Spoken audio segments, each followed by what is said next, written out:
Por falar em Léo, rapaz, eu queria que vocês contassem. Léo sabe, você também sabe, eu não, e o público também não, né? Como é que começou a história de vocês dois, da Amoedo Distribuidora e da Agromix?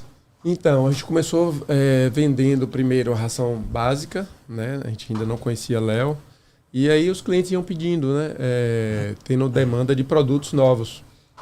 E aí, de acordo com a demanda, a gente ia anotando o que o cliente queria, o nome e o telefone também. Porque como a gente tinha tudo bem regrado, a questão do capital de giro, a gente não podia pedir e não vender. Então, quando o cliente pediu a primeira ração, que na época era T-Bone, de 1,5 kg, eu lembro o preço é R$ 6,99, que pra gente era caro. A gente achava caro, né? Pô, meu Deus, R$ 6,99, será que vai vender? Será que vai vender e tal?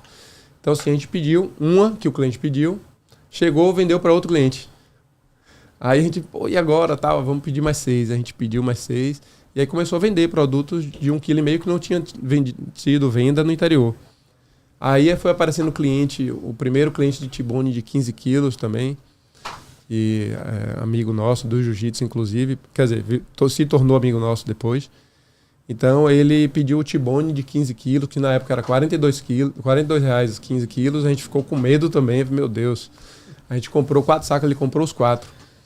Então, assim, foi dando coragem a gente. E quando a gente vendia um saco fechado, a gente ligava para meu tio para dizer: tio, a gente vendeu um saco fechado hoje. Era uma alegria, era uma comemoração. Legal. Então, assim, aí quando... E foi procurando medicamento e tal. Aí veio o primeiro vendedor da Amoedo, que foi Rock. Logo em seguida veio o Cris, que eu chamo Cris Amoedo.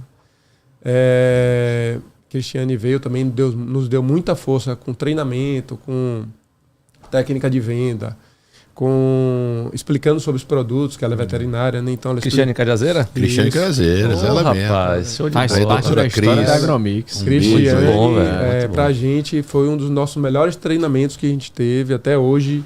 É difícil um treinamento, porque assim, ela não veio pensando só nos produtos da Amoedo. Ela veio pensando na nossa melhor performance possível, com o que a gente tinha, além do dela, o que a gente podia agregar para o cliente e para o bem do pet. Uhum. Então, assim, a gente evoluiu muito com o treinamento.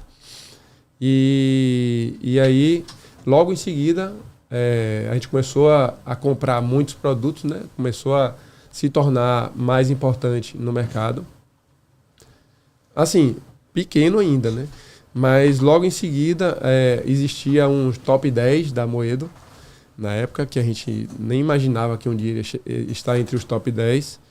E aí, quando a gente fez um pedido muito grande em Léo Amoedo, um concorrente nosso ligou para a Amoedo e falou: chegou um pessoal no mercado novo aqui e tal, e eles estão querendo dar um golpe.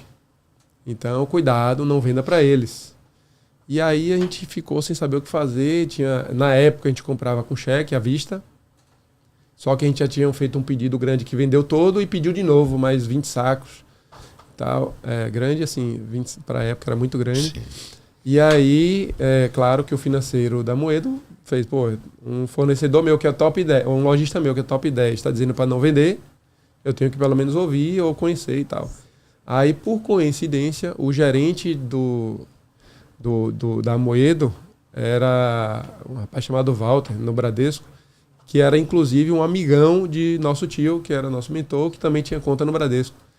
E aí, quando a Amoedo estava falando com esse gerente no Bradesco, ele falou: não, peraí que eu conheço o pessoal, é de Zé Luiz e tal, vou ligar para ele. O cara falou assim: não, ele pode estar autorizado para comprar o banco, pô. Eu falei: como é?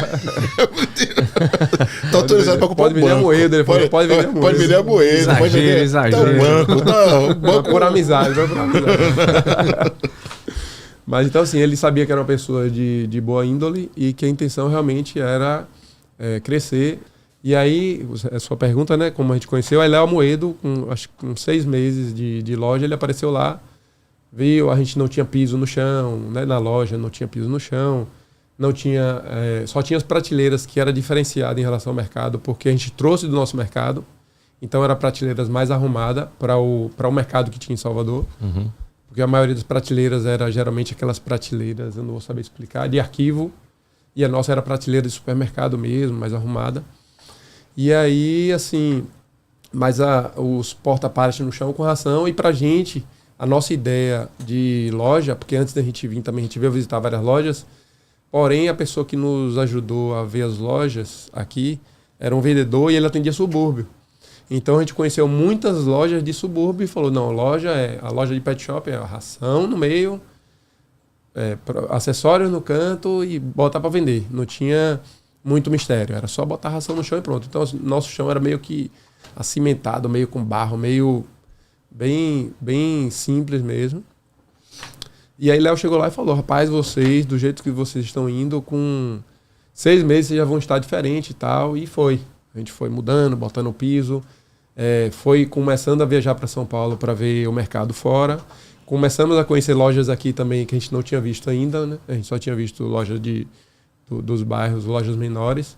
A gente começou a conhecer as lojas mais arrumadinhas, mas eram pequenas. E quando a gente começou a ir para São Paulo, a gente começou a ver algo diferente, né? Porta-pallet, estrutura de prateleiras arrumada, lojas bem, como é que eu posso dizer? Distribuídas? Bem distribuída, bem... como é que se diz? Bem layoutizada, né? Bem explicando tudo onde é que tá e tal. Então, assim, a gente começou a tentar se espelhar nos melhores.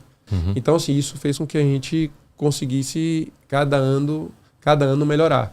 A gente começou comprando com as lojas, que na época eram as maiores lojas em Salvador. Então a gente comprava, eles eram distribuidores também.